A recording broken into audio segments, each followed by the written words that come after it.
I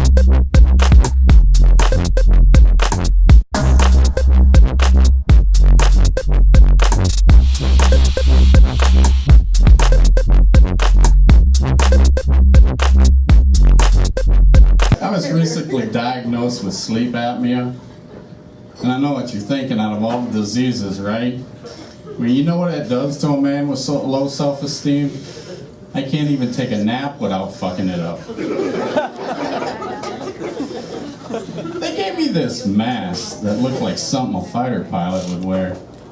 And you know, I'm trying to stay positive about it, so all the way home I'm thinking, you know, maybe I look like Tom Cruise in Top Gun. I look like the Lorax on a ventilator. I woke up the next morning, there was a note pinned to my chest saying, "Do not resuscitate." That's my wife's handwriting. Now let me tell you something. I mean, the minute you put that mask on, you can kiss your sex life goodbye. Because nobody's gonna do you when you're making noises like Darth Vader having an asthma attack. Of course, I don't have to worry about that because I'm married. Gave up fucking a long time ago. But, the last time the wife grabbed for my penis, she was falling off that goddamn bed. Unfortunately for her, the damn thing's self-lubricated. Now all my underwear say slippery when wet. I gotta admit, she kind of freaked out though when she found out I had the sleep apnea. The first thing she wanted to do was put me on this diet and exercise thing. She told me, instead of my fat ass laying around the house watching TV, that I should be doing exercises, you know, like push-ups and sit-ups and shit. Now let me just tell you this, if you come to my house and find me laying on the floor, it's because I had a heart attack, or there's fucking Cheetos under the couch again. I mean, she's a nice enough woman and everything, but sometimes I just don't understand her. Like the other day, we was driving down the road, there was this beautiful girl jogging, and she looks at me and she says, "See, why can't you be doing something like that?" I'm like, "Well, give me your number, I'll see what I can do." But one thing I'm really sure of, and that's children are the catalyst to old age. Because I never started getting old until I had kids. When they were little, I read this article in a magazine that said something like, when they're little, take them out and do stuff with them, you know, like take them fishing. And then that way, when they get older, they're less likely to turn to drugs. Well, after a day on the lake with my three, I gave them each $20 and told them to go buy some crack. It fucking drove me crazy. Especially my middle son, or my only son, he's my middle child. Nothing but trouble. When he was 3 years old, he was choking on a Skittle. I told the wife then, you know, you might want to let this one go. Just not the sharpest knife in the drawer, I'm telling you. She wanted to save him, and the damn kid ain't been nothing but trouble ever since. Recently had him tested for ADHD. Turns out he's just LAZY. And it's complicated by the POT. So now the stone little fucker sits around my house all day long texting his friends. LOL, OMG, WTF. I just wish the little SOB would get a JOB. Make me pretty HAPPY. And if that's not bad enough, I got a 17-year-old daughter. She started talking, I don't know, when she was like 2 years old. And she ain't shut up yet. She's the only person that I know that'll make a Jehovah's Witness say, "Holy Christ, I gotta go." She come in the other day and she goes, "Dad, I'm taking up Spanish." I'm like, "Great. Now there's 2 languages, you won't shut the hell up there."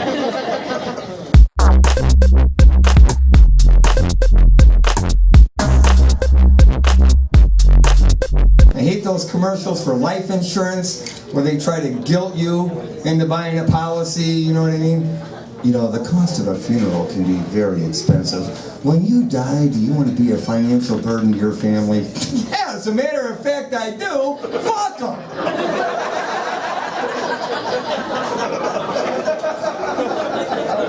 I gotta pay fucking child support for 18 years, piano lessons, fucking this, that, and the other, and then I can't even have a guilt-free death. You know, I gotta be up in heaven going, oh my God, I'm stressing out my family because I couldn't pay for my own fucking funeral.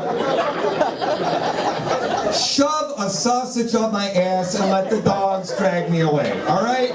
Fucking relax. When I'm dead, it's over. Okay? I'm not gonna be all fucking worried about how am I gonna pay for my... Who fucking cares? I'll be dead. I'm gonna save that fucking money up, goddamn white people. Fuck! Always trying to get your money. Those goddamn honkies that go to college to figure out how to be smart so they can fuck you out of your money. There we go. Just a little, again, the notes came in handy. That's exactly how I had that shit written down. Word for word. Earlier, someone mentioned that there was a kid from the Detroit area. I actually grew up in Detroit, and I've been living out in West Michigan for like 15 years. Well, as it so happens, I ended up in a community called Coopersville, a little bit of a culture shock. So when I first moved there, you know, the guy comes over, he says, hey man, welcome to Coopersville. We're gonna go burn one later? I'm like, hey, Coopersville ain't so bad after all. He goes, yeah man, wait until tonight, we'll go burn one. And he comes over, he's like, you ready to go burn one? I'm like, yeah. And he went in his pole barn and came out with this really big cross. I'm like, holy shit, dude, your idea of burning one's a little bit different than my idea of burning one. Fortunately, not everyone in Coopersville is quite that religious. Although another one of my friends told me that his personal Lord and Savior is the King of the Jews. I said, well, I don't mean to offend you, but I'm not a big fan of Howard Stern.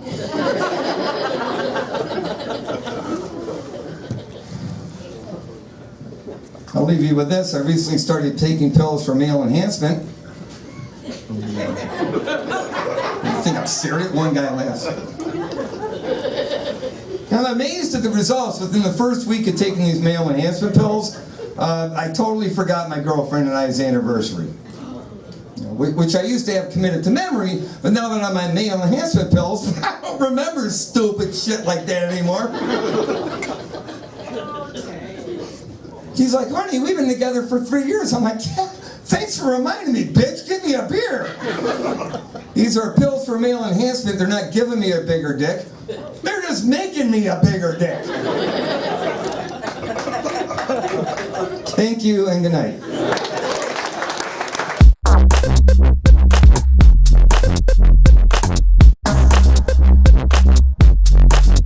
I had to quit doing cocaine. I did have kind of a problem.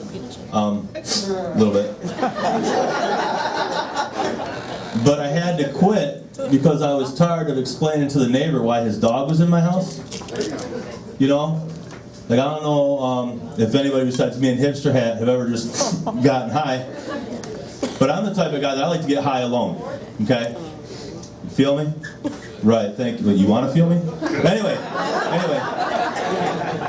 I didn't like being around people, right? Because especially, like, I hung out with some lowlifes, and they talk way too much. Like, I don't know what it is with people and drugs, and they feel like they can solve the world's problems. Dude, I just want to freeze my face. Just shut the fuck up, right? I want to get high and play some Tiger Woods golf. Leave me alone. I don't care about world hunger at this point, all right? I don't, you know, and here's the thing. I can only do cocaine because, I don't know, I bathe regularly? I don't know, but I just think weed is a hippie drug, is what I'm saying, right? And plus I'm not very creative, and weed smokers build a lot of shit when they're high, right? Right? Like this Red Bull can would be a bong in 2 seconds in the right hand, right?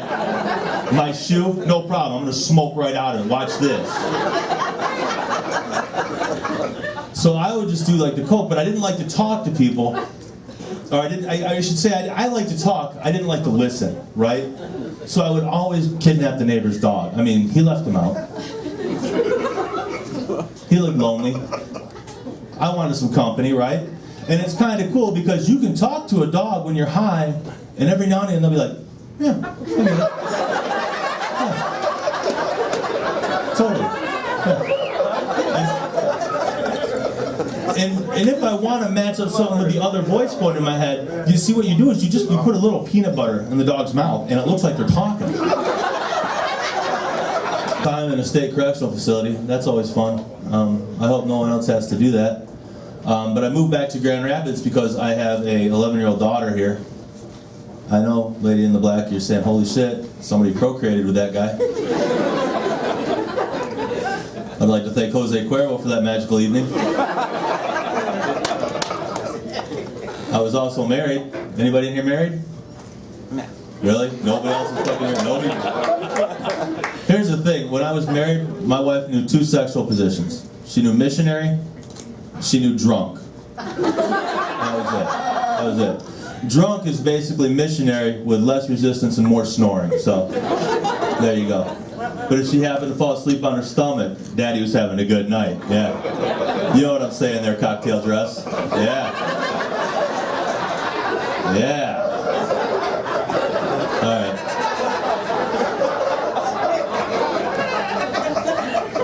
Dude, she's been eyeballing my package. What do you want me to say? Like, I'm not going to address that, of course. Now, the guy with her might not be happy with me, but hey, I know this black guy.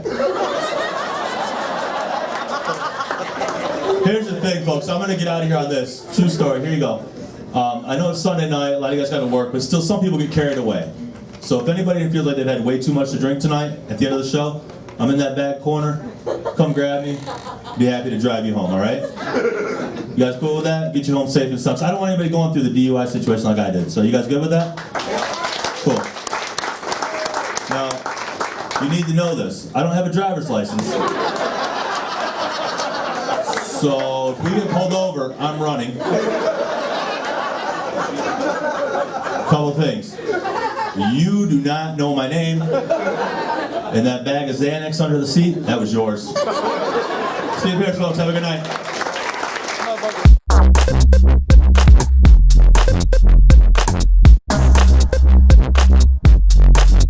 Come up to me all the time, they're like, is that your real hair color?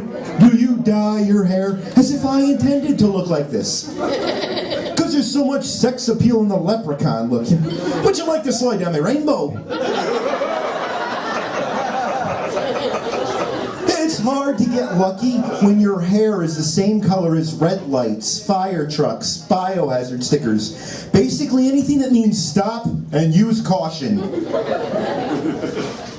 Let's face it, most women, you guys like to eat that sweet white vanilla cake or the dark chocolate cake. Nobody ever wants carrot cake. Now you go for carrot cake when there's nothing left to eat. And it was rough growing up looking like a redheaded stepchild, especially when you are a redheaded stepchild. And I've been called everything: red, ginger, opie, cocksucker. Thanks. That's by my mom, actually. Don't get me wrong, there are some benefits, there are some perks. Like, it's really hard to wrongly accuse me of leaving pubes in the bathroom.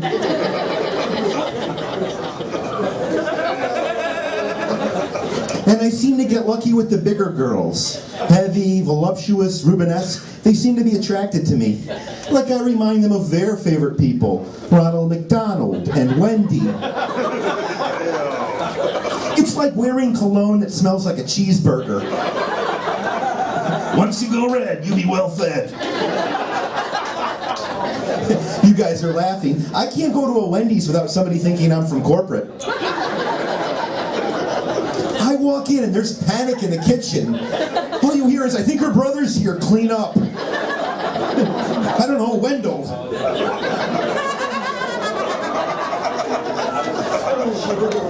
Well, thanks for coming out to the show tonight, everybody. I know how hard it is in this economy. Nobody's got any money. In fact, one night a week, my wife and I, we just stay in and have game night. We don't even leave the house. We just stay in and play games. Not typical games like Scrabble, Monopoly. No, we play games like, what did I say to piss you off? Sounds like a few of you played that one before. Oh yeah, then we have a fun round of Name That Emotion. And then her favorite game, Why Are We Even Together? Yeah, this is that fun game where you're not supposed to say the first thing that comes to mind. I don't know, it's not because I like your mother or your cooking. Don't worry, she dishes it right back to me. I don't even like carrot cake, especially tiny little pieces. No, my wife is a very patient woman to be married to me. I pissed her off the other day. I took her to a strip club because I thought that's where she said she wanted to go. Apparently there's a big difference between a topless bar and a tapas bar.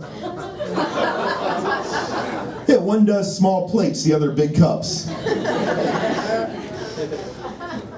So why is it when a priest says a prayer and then dumps somebody into a tub of water, they call that a baptism? I do that in a hotel with a hooker and they call it a felony. Glad you guys are laughing at that, sick fuckers.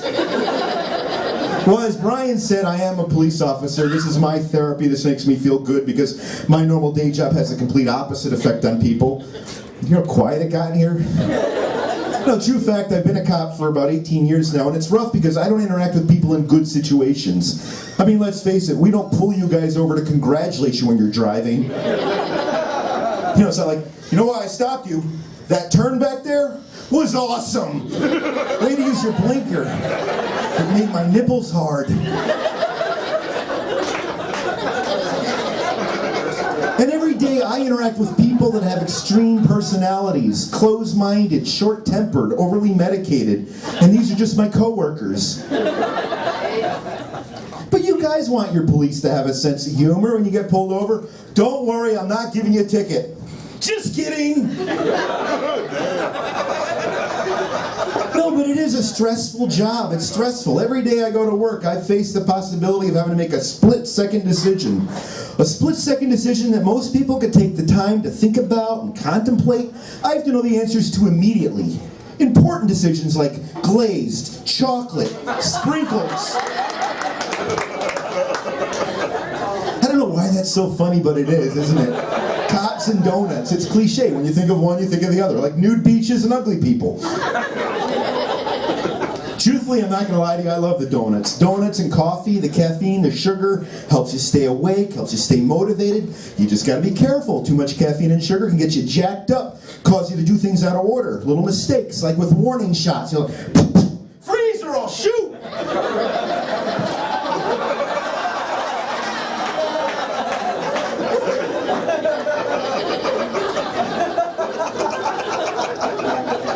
Don't get me wrong, it is a fun job. I get some cool perks. I get to drive fast. I get free coffee. I get to baptize crack whores. But when I'm not at work, I'm just as terrified as all you guys are to see a cop in my rearview mirror. Seriously, having a cop follow you is like a wedgie you can't pick. Because I like to drink, I like to party. The last place I want my night to end up is face-to-face with the breathalyzer. Yeah, the breathalyzer, that's scary. The instructions alone, put this in your mouth and blow long and hard. Oh, you've heard that lady before, right? No, I don't like the breathalyzer. I would rather run naked through a trailer park yelling NASCAR sucks.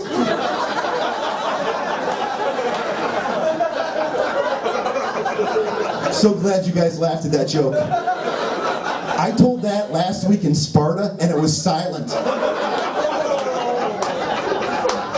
You guys are from Sparta up front, aren't you? I can tell by your dental work.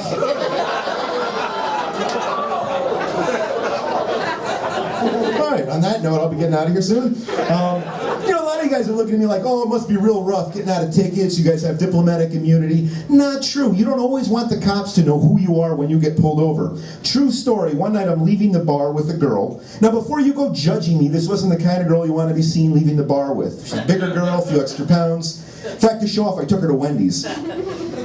Get pulled over, cop recognizes me, walks up to the window and says, hey, Jeremy, how's it going, man? Been drinking tonight? He looks down, looks at her and says, I guess so. You guys are a great crowd. Thanks a lot.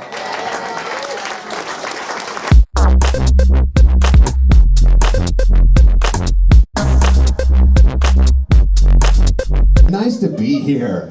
in Grand Rapids, Michigan. Hooray. You guys are clearly not excited to be here because I get to go away. So, sorry about that. But it's been a good week. I've been here for a few days. I knew it was a good week because I started my week, I was still in San Francisco. I was walking around doing California things, you know, eating avocados, sucking dick like we do.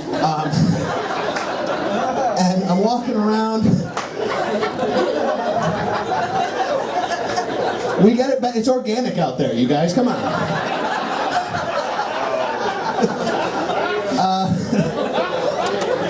Oh, God. Anyway, so I'm walking around, and I'm doing my errands, and this homeless lady sees me, and she goes, "Hey, give me some money." And I said, "I'm sorry, I don't have any money." And she said, "Fuck you, faggot." And that made me feel good to you guys. It made me feel really good inside, because normally in that situation, they say, "Fuck you, you fat faggot." So, someone's looking sexy.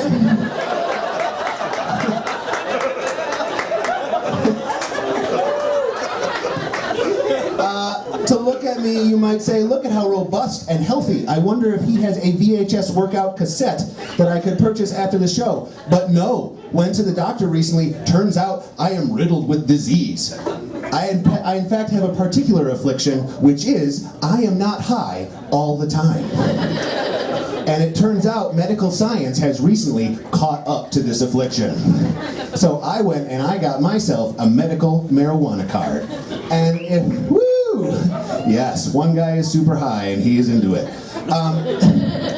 Now, if you've never gotten a medical marijuana card, they are delightful. And now, stoners will tell you that pot makes everything better. Like having sex, eating chocolate, human sacrifice, like all stuff that is awesome already. You don't need to do anything to improve that. The screams of a dying man, oh, so good. But recently I did something that I hadn't done before, which is before my flight, I decided I'm going to get high on an edible before I go to the airport. And now I highly recommend to all of you that you get super high before you go to the airport, because it was fantastic. We got delayed. I had no idea. All I wanted to know is like, how much licorice do I need before they're going to make me get on the plane? I should probably go buy more. Here, Hudson News, give me all of your licorice. The only problem with this plan is I got on the plane and I was flying Southwest. And now Southwest is a bus in the sky. It sucks. But as I was getting on, I realized the exit row was available. And now as far as buses go, this is like the bus seat that has not been peed in that day. So you're like, oh, awesome. You take it. So I get in that seat. But then I realized the lady's going to come over and talk to me about my responsibilities. And if there's an emergency, and she does, she comes over and she's like, "Now, are you prepared to accept this responsibility?" And my mouth said yes, but my soul said no. Because I am super high, and I was worried she knows, because you should never trust a stoner with anyone's life. No. At most, mysteries. You can give them a mystery or two. Like, there's something going on at the Haunted Carnival. You get in your van and go solve it. And like, all right. I'll go take care of that. Someone else can save some lives. I am a married man. Sorry, ladies, this ship has sailed. Fuck you. Oh, it's okay. I know this is so desirable, but I am a married guy, and my wife and I, we just recently celebrated our 7th wedding anniversary. 7 years. Yes. Thank you. Give it up for surrender. Happens to all of us. Just happened to me 7 years ago. What we're starting to find are our friends are starting to ask us, how do you do it? How do you maintain a relationship? And there is a secret, and I'm going to share it with all of you tonight. So if you're in a new relationship, you want this one to last, here's what you do. Both of you have to really want to get fat. You just have to just take that journey together, is what I'm saying. And you'll never split up. It will not happen.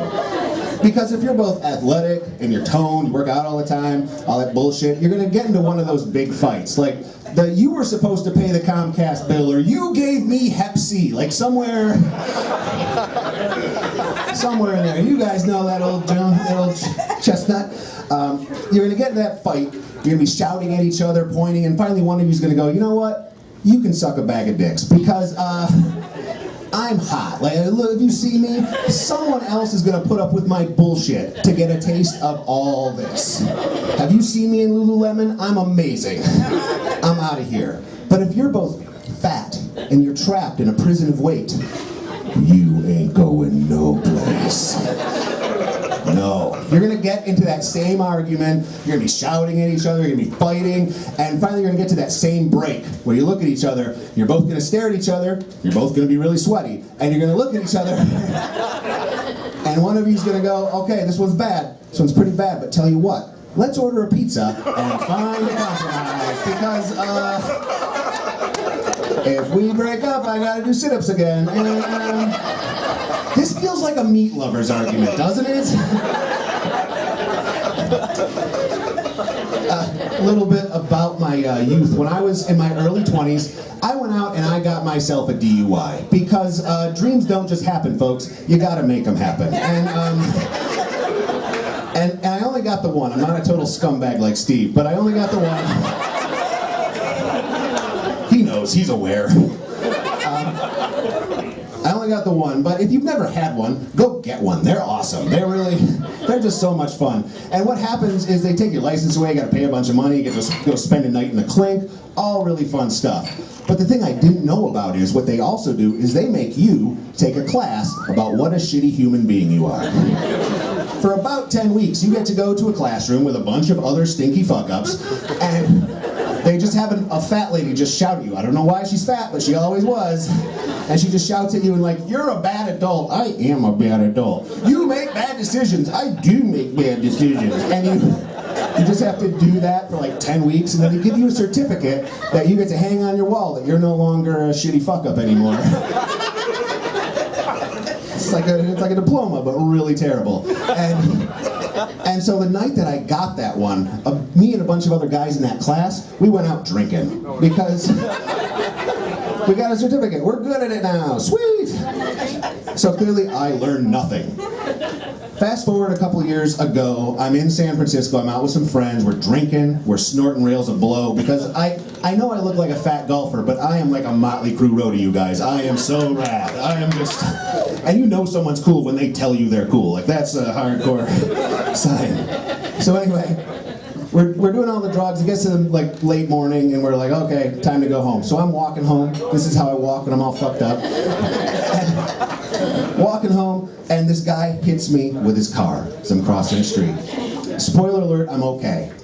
I am not the ghost of Drew Pass, like, don't do cocaine and cross streets. No, I'm okay.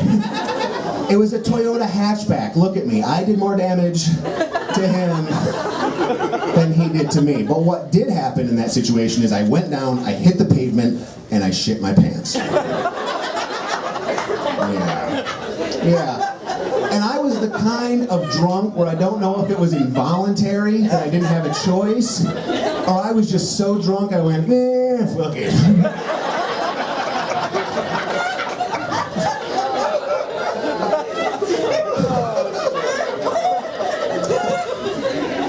My mom is so proud. I wish she was here tonight.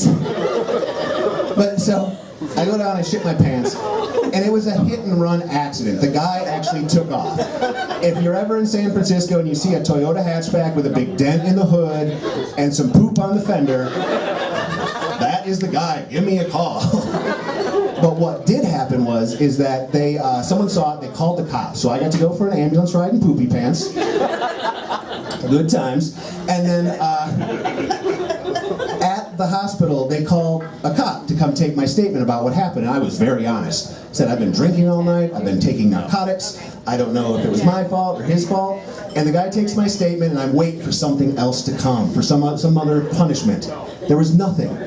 There was no ticket, there was no class, there was no fine.